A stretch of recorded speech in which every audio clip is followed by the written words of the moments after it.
I will talk about this issue. Why am I able to do so?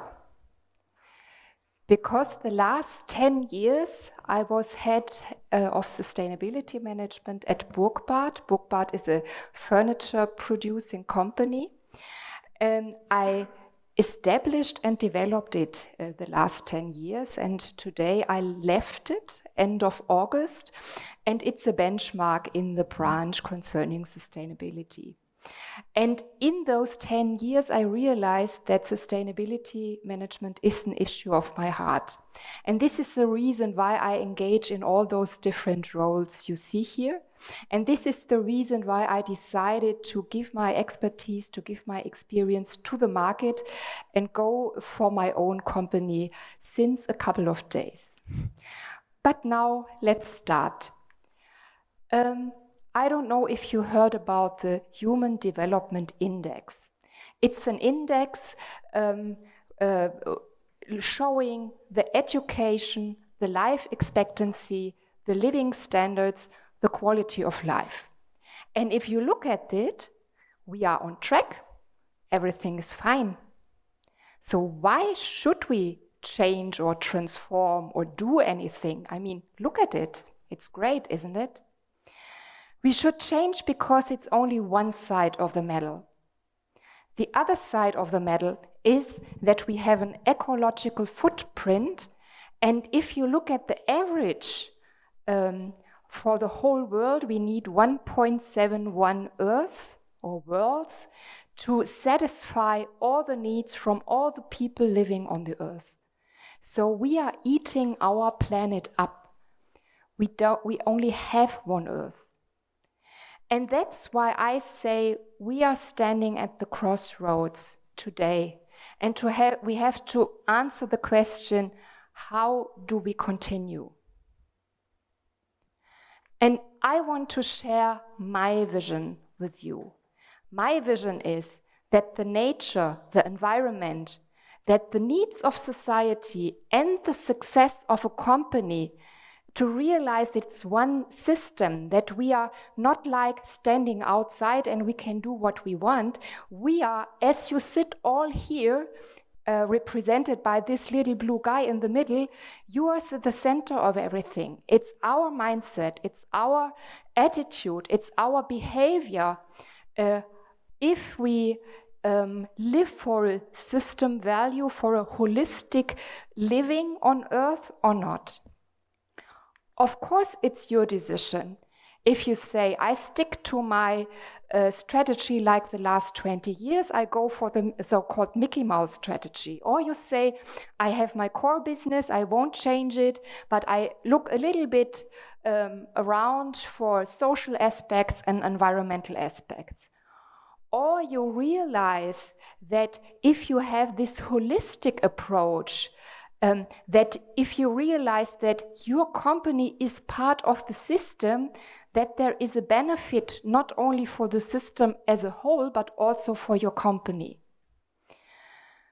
But this is not the only question the business leader has to answer. There are a lot more. I mean, we are talking about CO2, we are talking about environmental risks. How can the business leader act on that?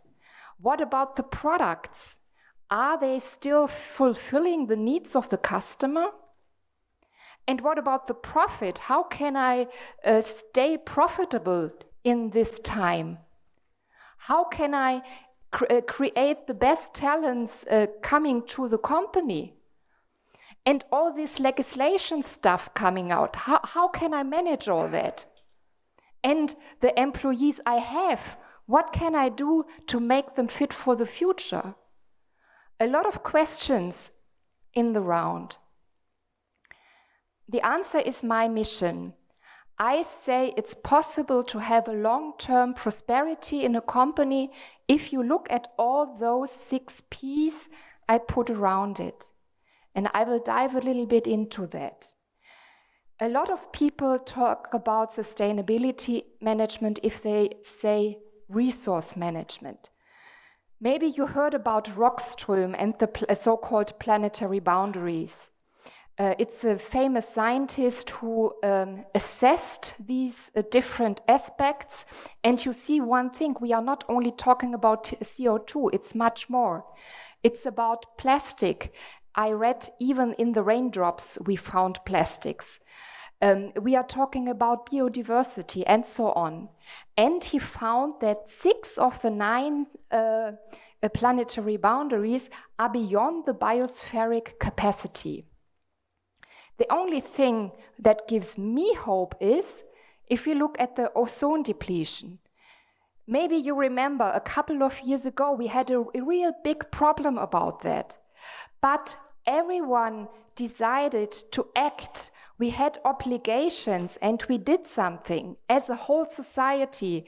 And now we are on track. The ozone depletion is not a problem anymore. So that's what I say. We have to act now. It's never too late to act now.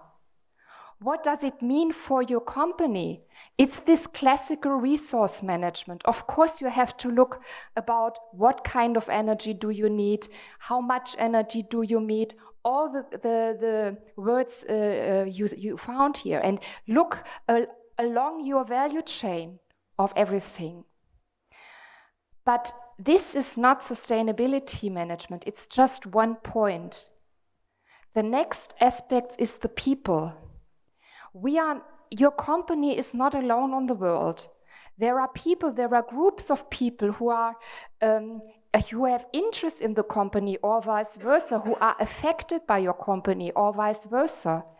So I really recommend to define those stakeholders who are relevant for you and to get in touch with them, to have an open dialogue, to ask them questions. What is your need concerning my business? So then you can create system value. The next P is profit.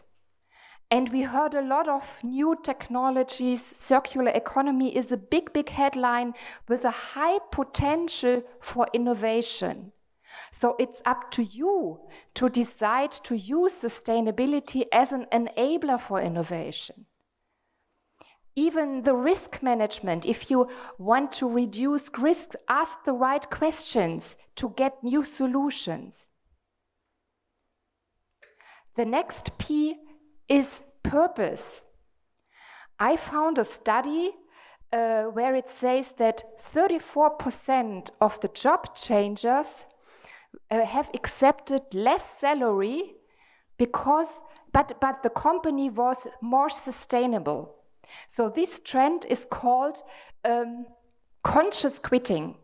And I have a very prominent example. Maybe you heard about Tina Müller. She used to be the CEO of Douglas. Like 3.6 billion sales. And now she changed. She's the CEO of WCBLeaders. Sales like 410 million. Is it a downgrade? I mean, WCBLeaders is one of the most sustainable cosmetic brands. Is it a downgrade? I think Tina Müller doesn't think it is. So we as a company are social systems, and social systems needs a meaning. So if you don't have it, think about your raison d'être, about your why, and use it to establish an employer brand to attract the best talents in the future. The next P is pressure resistance. We just heard it from Hermes, a lot of legislation stuff coming up. You have to look at it. You have to look, how can you manage it? How can you comply with all these regulations? Of course. And the 6P is the people development. It's the employees you already have in your company. If you decide to have a sustainability strategy, don't forget to take your leaders and develop them to make them owner of the issue. If your leaders are not convinced of this, nothing will happen. all the employees want to be informed, they want to participate. So you have the chance to make them more conscious and committed persons to this issue, sustainability. I just brought you as an example the inner development goal.